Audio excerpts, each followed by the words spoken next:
fondatrice, Jésus-Christ fondateur.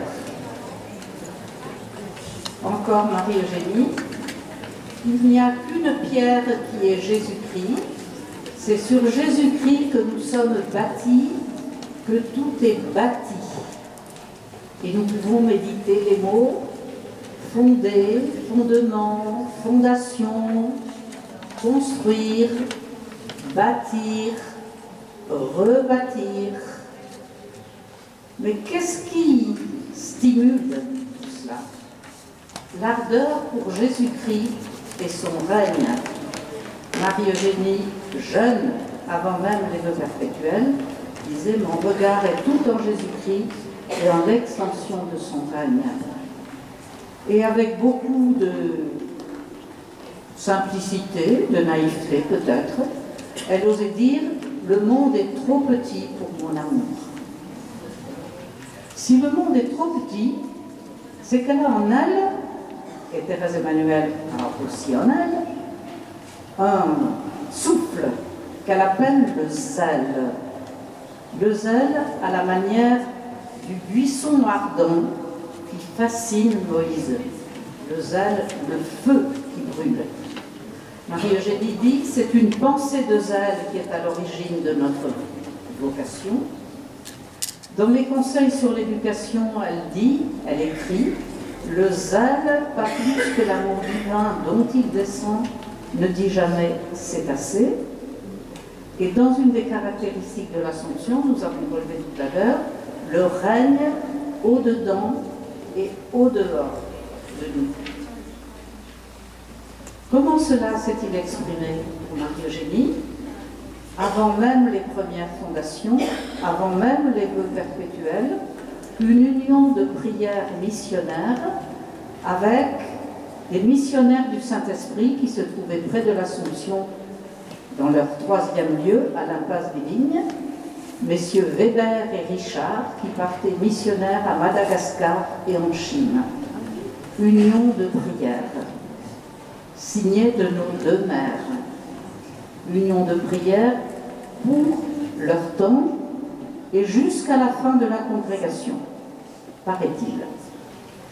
Au moment des vœux perpétuels, un 4e vœu, ajouté au vœu de pauvreté, chasteté, obéissance, étendre par toute notre vie le règne de Jésus-Christ.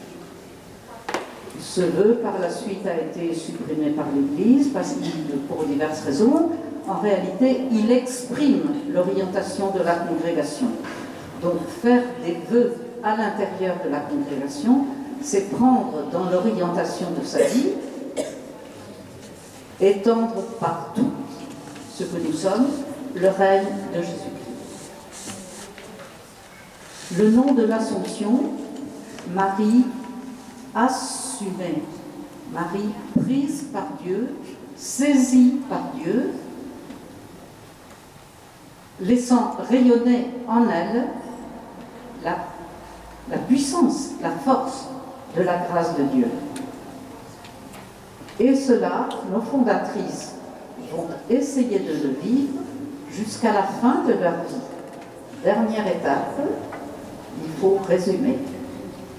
De 1883 à 1888, date de sa mort, Sœur Thérèse Emmanuel passe tous les hivers au soleil de Cannes.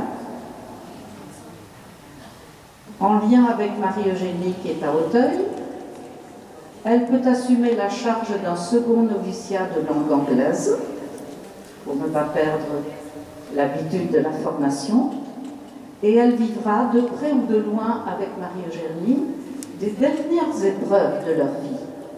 Épreuves spirituelles intérieures, épreuves de tension dans la congrégation, comme il peut en exister dans toutes les familles, épreuves autour du gouvernement, à l'occasion de la dernière rédaction de nos constitutions. Y aura-t-il une supérieure générale ou un père de l'Assomption sera-t-il le supérieur général? Dernière rédaction des constitutions auxquelles nos 2 mères se donnent à fond. Marie-Eugénie va à Rome présenter les dernières constitutions et à son retour à Cannes, avril, début mai 1888, elle trouve Mère Thérèse Emmanuel mourante, mais recevant sur son lit de malade l'approbation des dernières constitutions, l'Église mettant le sceau à l'œuvre d'amitié, de chemin de fraternité de toute leur vie. Mère Thérèse Emmanuel va remettre sa vie entre les mains de Dieu et de Mère Marie-Eugénie en disant « Je ne quitte pas l'Assomption. Ma vie lui a été donnée, je vais à l'Assomption de l'éternité. De grands devoirs restent maintenant aux anciennes, c'est-à-dire de vivre selon les constitutions approuvées, qui pour nous maintenant sont devenues la règle de vie. » À la mort de Mère Thérèse Emmanuel, Marie-Eugénie lui ferme les yeux en disant « Je vous ferme les yeux, chère mère, vous qui avez si souvent éclairé mon chemin sur la terre. » Et elle écrira à la congrégation « Vous savez toutes ce qu'était cette mère. Cette mère dont elle affirmera qu'elle a fondé la congrégation. » Marie-Eugénie va vivre encore 10 ans, continuant avec les fatigues de l'âge, les diminutions, mais toujours la fidélité à sa parole, « Seigneur, tu sais bien que je t'aime », l'affermissement de la congrégation pour remettre, elle aussi, sa vie entre les mains de Dieu, comme les beaux couchers de soleil de Lorraine qu'elle évoquait. Le témoignage de ces dernières années, c'est un témoignage d'anéantissement. Elle avait écrit au début de sa vie « J'entrevois quelque chose de dépouillé dont il ne resterait que l'amour ». C'est cela qui reste de sa grande personnalité.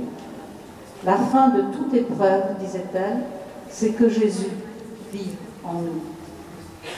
Pour Marie-Eugénie, Thérèse Emmanuel est fondatrice. Pour Thérèse Emmanuel, Marie-Eugénie est fondatrice. Pour la congrégation, ce sont nos deux fondatrices. C'est pour l'éternité que Dieu les a unies. Et elle s'ajoute, nous le sentons tous les jours davantage. Et pour Marie-Eugénie, dès 1852, 1851, nous sommes toutes des pierres de fondation.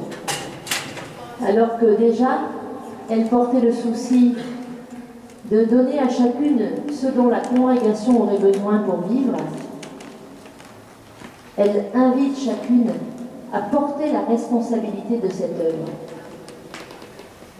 Aujourd'hui, on peut dire qu'elle invite chacun d'entre nous à porter la responsabilité de cette œuvre. Oui, à leur suite, nous sommes tous des pierres de fondation pour que notre Assomption vive aujourd'hui.